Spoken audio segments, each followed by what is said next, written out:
प्रणाम, नमस्कार, वंदे मातरम। मैं गजेंद्र प्रसाद मधुबनी से आपका भाई। और आज फिर आपसे मिलते हुए सचमुच बहुत अच्छा लग रहा है, क्योंकि मैं परसों रांची गया था और कल मैं वापस आ रहा था रांची स्टेशन पर। जो समस्तीपुर ट्रेन आती है मौर्ज, उस ट्रेन से, और छूटते छूटते वो ट्रेन हमें मिली। कल का क्या घटनाक्रम हुआ रांची में वो मैं अगले वीडियो बताऊंगा, वो भी बहुत ही इंटरेस्टिंग है। लेकिन आज मैं ये बताने आया हूँ कि मैं जब उस ट्रेन पे बैठ गया और हमें पता था कि आदरणीय बरखा दीदी जी वो भी उस ट्रेन में सफ़र कर रही हैं, तो मैं उन्हें फ़ोन किया और फ़ोन करके उनसे अनुमति प्राप्त करने के बाद मैं मुड़ी में दीदी के पास गया, बैठा वहाँ पे, और दीदी के साथ बैठे तो बहुत सारी बातें हुई, गुरु कार्य संबंधित बहुत सारी बातें हुई। और दीदी के साथ मेरा बातचीत हो वो आप लोग न सुने ऐसा तो हो ही नहीं सकता। तो दीदी के साथ मेरी क्या क्या बातें हुई उस चलती हुई ट्रेन में, वो आपके सामने मैं प्रस्तुत कर रहा हूँ। और हाँ, चूँकि चलती ट्रेन में रिकॉर्ड किया गया इसे वीडियो थोड़ा हिल रहा है, इसे आप इग्नोर करेंगे। और दीदी से हमारे साथ क्या क्या बातें हुई गुरु का संबंधित, ये आपको दिखाने के लिए मैं आज का वीडियो बना रहा हूँ। तो आइए चलिए हम सभी देखें कि आदरणीय दीदी बरखानंद के साथ हमारी क्या क्या बातें हुई।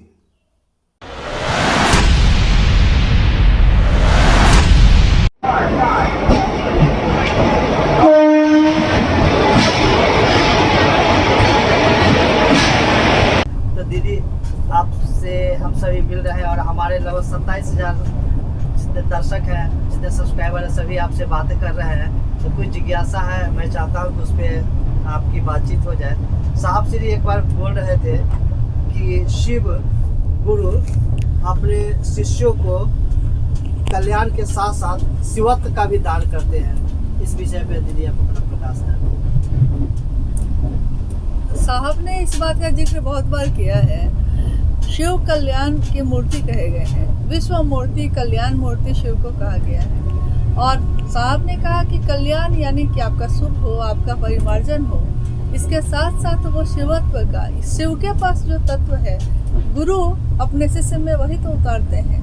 शिवत्व का जो दान वो करते हैं उसमें शिव के उन सभी तत्वों का समावेश होता है जो शिव में है, वो उनके शिष्य में भी जाता है। इसीलिए साहब ने कहा, एक उद्घोष किया, एक बात कही कि अगर इस दुनिया में रहना है तो शिव बनकर रहो, शिव बनकर जियो, जियो तो शिव, बनो तो शिव, रहो तो शिव। इस बात को साहब ने बार बार कहा है। यानी इसके लिए आपके अंदर शिव का तत्व आएगा तभी तो आप ऐसे बन सकिएगा। जी दीदी। और साहब श्री एक बात और बोले थे कि यदि महादेव को, शिव के गुरु स्वरूप को का जो कुर्सी है वो भी उस कुर्सी से हट सकते हैं यदि वो किसी को ये बोल दे कि तुम्हारा मैं गुरु नहीं बनूंगा। इस बात को जरा स्पष्ट कर दीजिए, हम लोग नहीं समझ पा रहे हैं।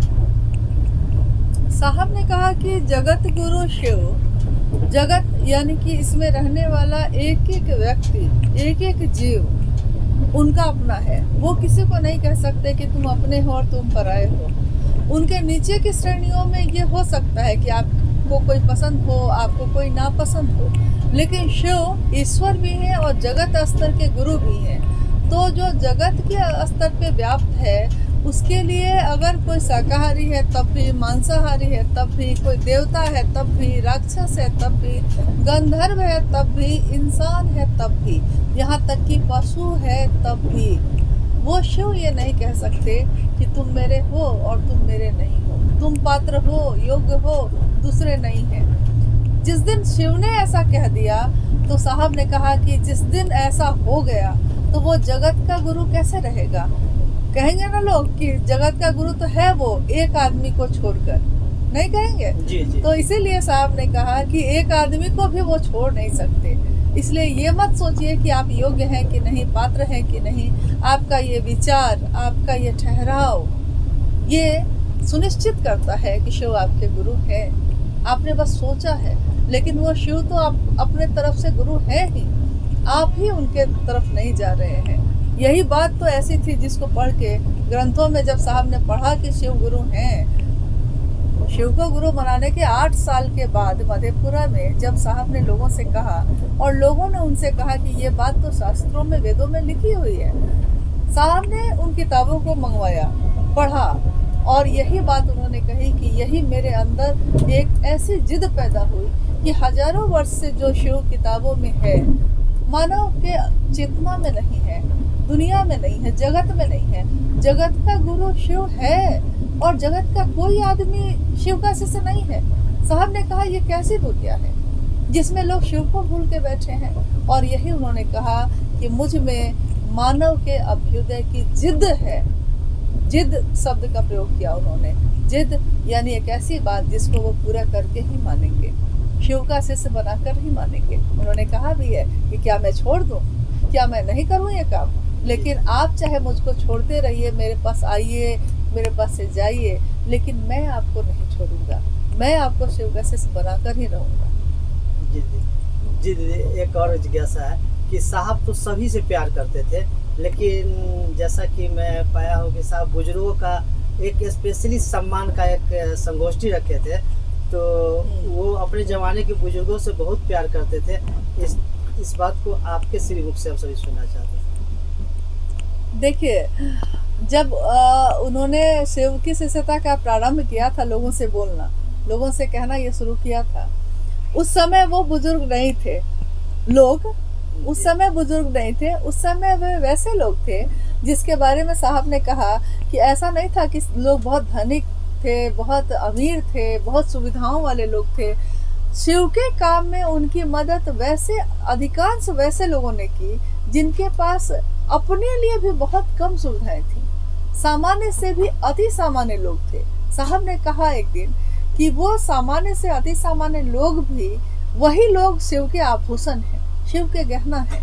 और उन्होंने शुरुआती दिनों में जब कहीं कोई छांव नहीं थी, कहीं कोई ऐसी छाया नहीं थी जिसमें शिव के नाम पे विश्राम किया जा सके, जब मैंने उस समय शिव की बात करनी शुरू की, चारों तरफ धूप ही धूप थी, कहीं छाया नहीं थी। उस समय कुछ लोगों ने मेरा साथ दिया।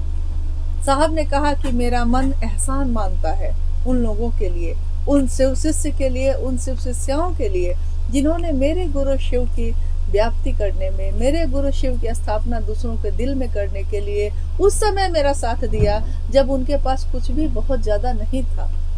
और यही बात साहब को इतना ज़्यादा गहरे छूती गई कि उन्होंने कहा एक बार कि मैं किसी को नहीं भूलता, मैं अपना सामान, अपनी चीज़ और अपने लोगों को कभी नहीं बदलता, मैं नहीं छोड़ता।